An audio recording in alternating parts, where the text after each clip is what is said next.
အားလုံးပဲမင်္ဂလာပါခင်ဗျာဒုတိဝါဒနာရှင်ကျွန်တော်ရဲ့မိတ်ဆွေများအားလုံးကိုယ်စိတ်နှဖျားကြံမာချမ်းသာကြပါစေခင်ဗျာအရှိရက်တွေမှာတော့ကန်ဆန်းရမယ့်ကဏ္ဍလေးတွေကိုကျွန်တော်စိုက်နဲ့မပြဘဲနဲ့ကတ်ပေါ်မှာရေးပြီးမှpost တင်နေပေါ့နော်အခုဗီဒီယိုလေးမှာတော့ကျွန်တော်ဗုဒ္ဓဦးနေ့အတွက်စိုက်လေးနဲ့ဆွဲပြီးတော့ကန်ဆန်းရမယ့်ကဏ္ဍလေးတွေကိုကျွန်တော်တင်ပြပေးတော့မှာဖြစ်ပါတယ်ဗျာပန်းရောင်နဲ့ရေးထားတာကတော့အခုပြတဲ့ site အရာပါကျွန်တော်အပြာရောင်နဲ့ရေးထားတဲ့ရန်ကွက်လေးတွေကတော့ကျွန်တော်တခြား site ကနေရထားတာဖြစ်ပါတယ်ဗျအဲ့ဒီ site လေးကိုတော့မဆွဲပြပဲကျွန်တော်အပြာရောင်လေးနဲ့ရန်ကွက်ဆိုပြီးမှရေးပြလိုက်ပါတယ်ရုပ်တရက်ကြည့်လိုက်တော့အကွက်များတယ်ထင်ရပါတယ်ဗျာနော်အဲ့ဒီထဲမှာကျွန်တော်အပူက၄ခွက်ထိပါနေပါတယ်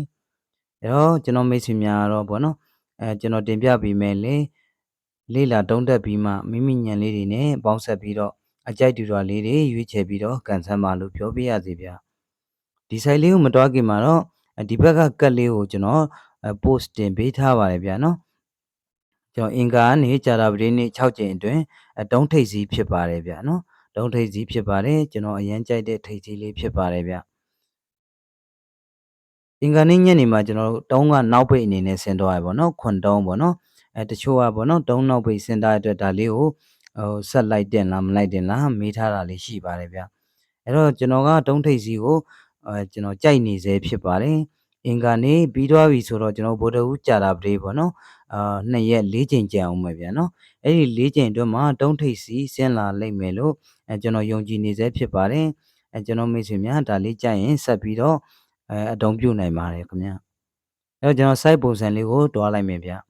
ဒီ site လေးရတော့ကျွန်တော်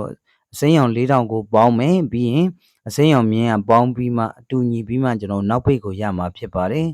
အနီရောင်ပေါင်းခြင်းကတော့ break ကိုရမှာဖြစ်ပါတယ်ဗျအဲ့တော့ကျွန်တော်နောက်ပိတ်လေးကိုရဖို့အရင်ဆုံးကြည့်လိုက်အောင်ဗျပထမပင်ကျွန်တော်အစိမ်းရောင်4000နဲ့မှ3ညနှလုံးရှိတယ်ခင်ဗျာပထမပင်အစိမ်းရောင်4000နဲ့မှ3ညနှလုံးရှိပါတယ်အဲ့ဒီနှလုံးပေါင်းလိုက်ရင်3ညရတယ်ဗျာနော်3ညရတဲ့ချင်းကျွန်တော်ပထမပင်အစိမ်းရောင်တဲက3လုံးပေါ့နော်မြင်းအစိမ်းရောင်မြင်းတွေက3လုံးကိုပေါင်းကြည့်မယ်ဗျပထမပင်အစိမ်းရောင်မြင်းထဲမှာတော့9ရယ်9ရယ်6ရယ်3လုံးရှိတယ်ခင်ဗျာ9 5 6အဲ့ဒီ3လုံးကိုပေါင်းလိုက်တဲ့အခါမှာလည်းကျွန်တော်တုံညဆိုပြီးမှလာပြီးတော့တူညီနေတာဖြစ်ပါတယ်4000ပေါင်းခြင်းကလည်းတုံညမြင်းတွေက3လုံးပေါင်းခြင်းကလည်းတုံညအဲ့လိုမျိုးလေးတူညီပြီးမှ6နောက်ပိတ်လေးဖြစ်ပါတယ်ဗျာနော်6နောက်ပိတ်လေးဖြစ်ပါတယ်အဲ့တော့ break လေးကိုရဖို့ကျွန်တော်တို့ကပထမပင်အနီရောင်မြင်းတွေက3လုံးကိုပေါင်းမယ်ဗျပထမပင်အနီရောင်မြင်းထဲမှာတော့3ညရယ်2ရယ်6ရယ်3လုံးရှိတယ်ဗျ3ည2 6အဲ့ဒီ3လုံးကိုပေါင်းလိုက်ရင်8ရပါတယ်ခင်ဗျာအနီရောင်ပထမပင်အနီရောင်3လုံးပေါင်းခြင်းက8ရတယ်အဲ့ချိန်မှာကျွန်တော်မနက်ပိုင်းမှာ8 break ဆင်တော့ပါတယ်ဗျာနော်အစောကရတဲ့6နောက်ပိတ်နဲ့ကျွန်တော်8 break နဲ့တွဲပြီးမှ2 6ပေါ့နော်ဒီလိုလေးဖြစ်ပါတယ်ကျွန်တော်ထွက်ကနန်းလေးတွေကိုတော့ကျွန်တော်အနီရောင်မြလေးနဲ့ပြပေးထားပါတယ်ဗျအဲ့တော့ကျွန်တော်ဒုတိယပင်လေးကိုဆက်သွားလိုက်မယ်ဗျဒုတိယပင်ကျွန်တော်နောက်ပိတ်ကိုရဖို့အတွက်အစိမ်းရောင်4000ကိုပေါင်းမယ်ဗျနော်ပထမဆုံးပေါင်းမယ်ဒုတိယပင်အစိမ်းရောင်4000နဲ့မှ9ရယ်3ညရယ်နှလုံးရှိတယ်ခင်ဗျာ9 3ညအဲ့ဒီနှလုံးကိုပေါင်းလိုက်ရင်ကျွန်တော်တို့9ရပါတယ်ခင်ဗျာ9ရတဲ့ချိန်ကျွန်တော်တို့ဒုတိယပင်အစိမ်းရောင်မြင်းတွေက3လုံးကိုပေါင်းကြည့်မယ်ဗျဒုတိယပင်အစိမ်းရောင်မြင်းထဲမှာတော့9ရယ်6ရယ်8ရယ်3လုံးရှိပါတယ်ဗျ9 6 8အဲ့ဒီ3လုံးကိုပေါင်းလိုက်ရင်9ပြန်ရတာဖြစ်ပါတယ်ဗျဒုတိယပင်အစိမ်းရောင်4000နှလုံးပေါင်းခြင်းက9ဒုတိယပင်အစိမ်းရောင်မြင်းတွေက3လုံးပေါင်းခြင်းက9အဲ့လိုမျိုးလေးတူညီပြီးမှကျွန်တော်8နောက်ပိတ်လေးဖြစ်ပါတယ်အဲ့တော့ဒုနဲ့တွဲမဲ့ break လေးကိုရဖို့အတွက်တော့ကျွန်တော်တို့ကဒုတိယပင်အနီရောင်ကိုကြည့်မယ်ဗျာနော်ဒုတိယပင်အနီရောင်မြင်းထဲမှာ9ရယ်3ရယ်3ရယ်3လုံးရှိပါတယ်9 3 3အဲ့ဒီ3လုံးကိုပေါင်းလိုက်ရင်တော့9ရတယ်ခင်ဗျာဒုတိယပင်အနီရောင်မြင်းတွေက3လုံးပေါင်းခြင်း9ရတယ်အဲ့ချိန်မှာကျွန်တော်မနက်ပိုင်းမှာ9 break ဆင်တော့ပါတယ်ပထမပင်မှာအနီရောင်ပေါင်းခြင်း8 break ဒုတိယပင်မှာအနီရောင်ပေါင်းခြင်း9 break ဒီလိုလေးဖြစ်ပါတယ်ဗျအဲ့တော့အစောကရတဲ့8ထိပ်နဲ့ကျွန်တော်9အစောကရတဲ့8နောက်ပိတ်နဲ့9 break လေးတွဲပြီးမှခွန်8ဒုတိယပင်ဒီလိုလေးပါဗျတတိယပင်လေးကိုဆက်သွားလိုက်မယ်ခင်ဗျနောက်ပိတ်လေးကိုရဖို့အတွက်တော့ကျွန်တော်တို့ အစိမ်းရောင်၄တောင်ပေါ့နော်တတိယပင်ကိုပေါင်းမှဖြစ်ပါတယ်ဗျတတိယပင်အစိမ်းရောင်၄တောင်မှာနှစ်နှလုံးရှိပဲခင်ဗျာ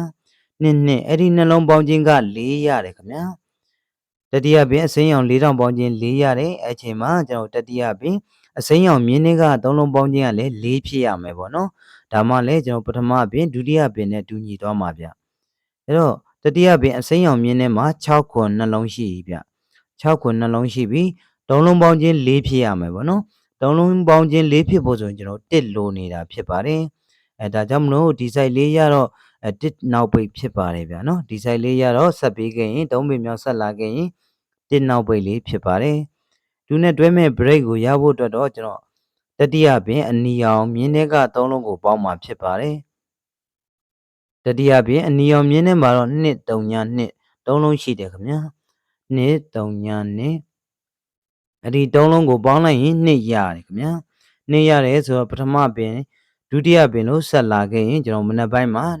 3လုံးပေါင်းခြင်းက2ရတော့2 break ပေါ့နော်အဲ့တော့ဒီ site လေးရတော့တတိယပင်မြောက်ဆက်ပြီးခဲ့ရင်2 break ဖြစ်ပါတယ်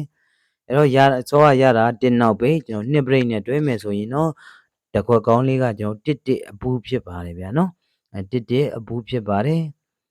အဲ့မှာဒူအိုအနေနဲ့ကျွန်တော်1ရဲ့ power 66တကွက်ထည့်ထားရဗျာနော်1ရဲ့ power 66ပေါ့နော်2 break လည်းဖြစ်တယ်1ရဲ့ power 6ကိုယူပြီးမှ66ပေါ့နော်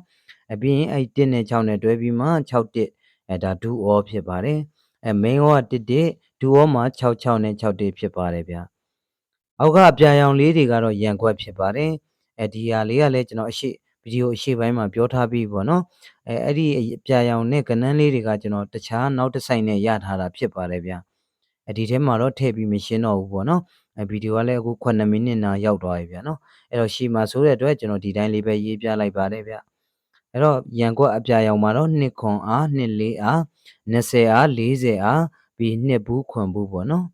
အပြာရောင်ရန်ကွက်မှာတော့ပြန်ကြ2ကွက်ပါနေပါတယ်ဗျာနော်20နဲ့40အားဒါပြန်ကြဖြစ်ပါတယ်ကျွန်တော်ကလင်ဒါရလေ့လာထားတလောက်ပြန်ကြလဲဒီတစ်ပတ်ကောင်းတဲ့အတွက်ကြောင့်ပေါ့နော်ဒါလေးဒီ2ကွက်ကိုလည်းကျွန်တော်ရန်ကွက်မှာထည့်ပေးလိုက်တာဖြစ်ပါတယ်ကျွန်တော်မိတ်ဆွေများအကွက်များတယ်ဆိုရင်လည်းမိမိအကြိုက်တူတာလေးတွေကိုရွေးချယ်ပြီးတော့အကန်ဆန်းပါလို့ပဲပြောပြရစီဗျအဲ့တော့အကောင်ဆုံးစူးစမ်းထားတဲ့ site လေးတော့ဖြစ်ပါတယ်ဒီ site လေးတိုင်းဆက်ဆင်ပြီးတော့ကျွန်တော်တို့ရဲ့ဩကွက်တစ်ကွက်ကောင်းလေးအောင်ပါစေလို့လည်းကျွန်တော်ဆုတောင်းနေမှာဖြစ်ပါတယ်ဗျကျွန်တော်ရဲ့မိတ်ဆွေများကိုပေါ့နော်ကျွန်တော်ရဲ့ဩကွက်လေးနဲ့ကိုညီခွင့်ရကြပါတယ်ကျွန်တော်ဗုဒ္ဓဦးနေ့မနက်ပိုင်းဒီအခုကျွန်တော်ပြထားတဲ့ site လေးရဆင်းလာတဲ့ကဏ္ဍလေးတွေပဲဖြစ်ပါစေလို့စန္ဒပြုနေကျွန်တော်ရဲ့ဗီဒီယိုလေးကိုဒီမှာရပ်လိုက်ပါတယ်ဗျာ